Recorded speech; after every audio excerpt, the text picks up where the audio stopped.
Bonjour et bienvenue sur ce tutoriel intitulé Utilisation de la fonctionnalité répertoire du ROR. Alors pour accéder à la fonctionnalité répertoire du ROR, il faut tout d'abord que vous soyez connecté à la plateforme et que vous cliquiez sur l'onglet répertoire tout en haut de la page d'accueil. Cette fonctionnalité vous permettra notamment d'accéder directement à la description d'un établissement.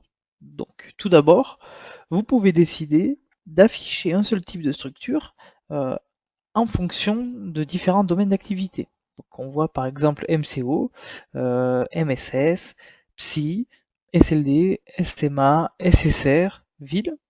Alors vous remarquerez que par défaut, les établissements MSS, donc médico-sociaux, ne sont pas cochés. En effet, au vu du nombre important que représente ce type de structure, cela évite d'avoir un affichage trop chargé, donc par défaut comme je l'ai dit. Alors dans mon exemple que je vais prendre tout à l'heure, je vais prendre un EHPAD, donc je vais tout d'abord cocher cette case. Voilà.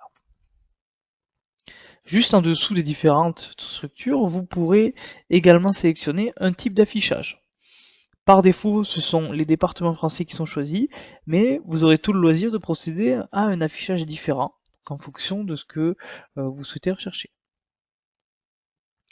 Donc on voit par exemple qu'il y a entité juridique, département français, catégorie de besoins, territoire de santé, filière favori. Alors moi je vous conseillerais d'utiliser soit département français ou soit entité juridique. Ce sont en général les deux affichages qui nous parlent le plus. Donc dans mon exemple, je vais rester sur l'affichage en département français et chercher, comme je le disais tout à l'heure, un EHPAD, donc spécifiquement l'EHPAD de Néry-les-Bains, qui se situe dans le département de l'Allier. Donc, je vais cliquer ensuite sur le petit plus à côté du département de l'Allier. Voilà. J'accède alors à la liste des établissements qui sont décrits dans ce département.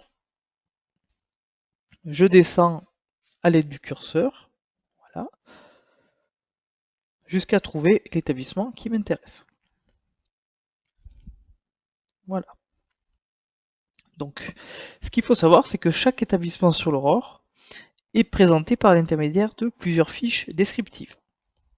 Dans le dessein de garantir les informations renseignées, les responsables des différentes structures doivent vérifier et actualiser les données présentées dans ces différentes fiches.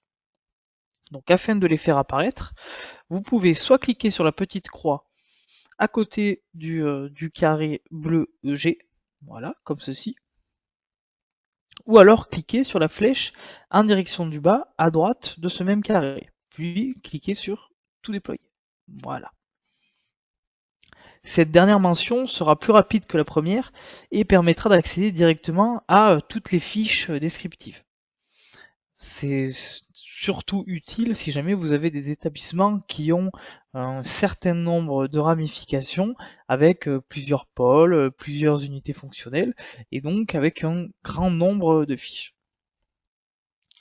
Donc une fois le déploiement réalisé, vous aurez accès à plusieurs types de fiches descriptives.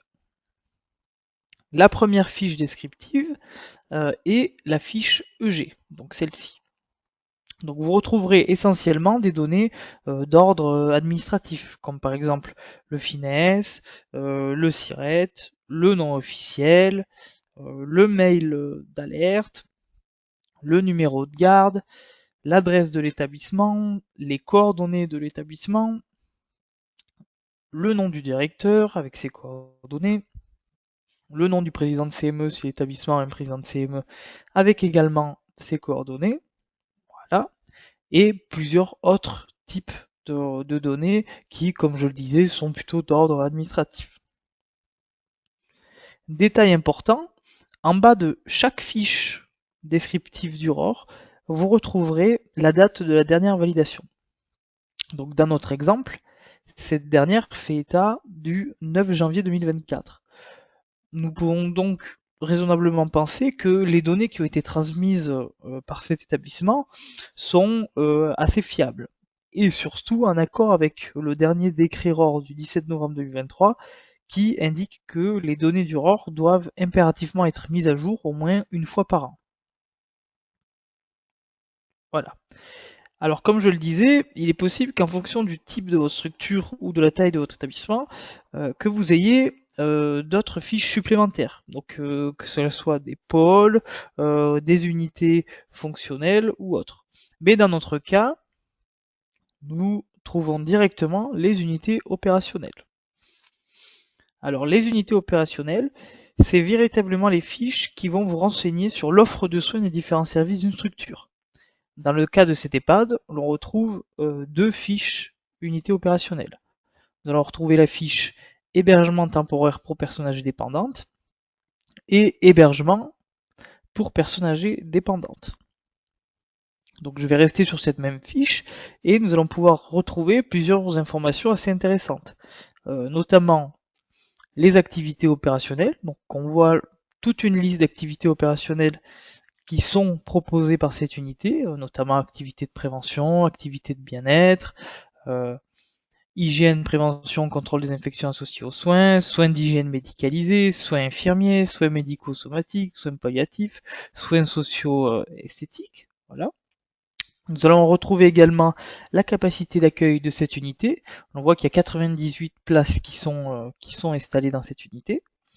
Voilà. Nous allons pouvoir retrouver également les horaires et les contacts du secrétariat. Nous retrouvons sur la droite également l'adresse de l'UO, donc toujours située à Néry-les-Bains avec les coordonnées du standard. En descendant un petit peu, nous allons retrouver l'âge de la patientèle. Donc on voit que c'est 60 ans et plus, ce qui est assez cohérent puisque nous sommes dans un EHPAD. En descendant encore un petit peu, nous allons retrouver tous les actes spécifiques qui sont les actes réalisés dans cette unité.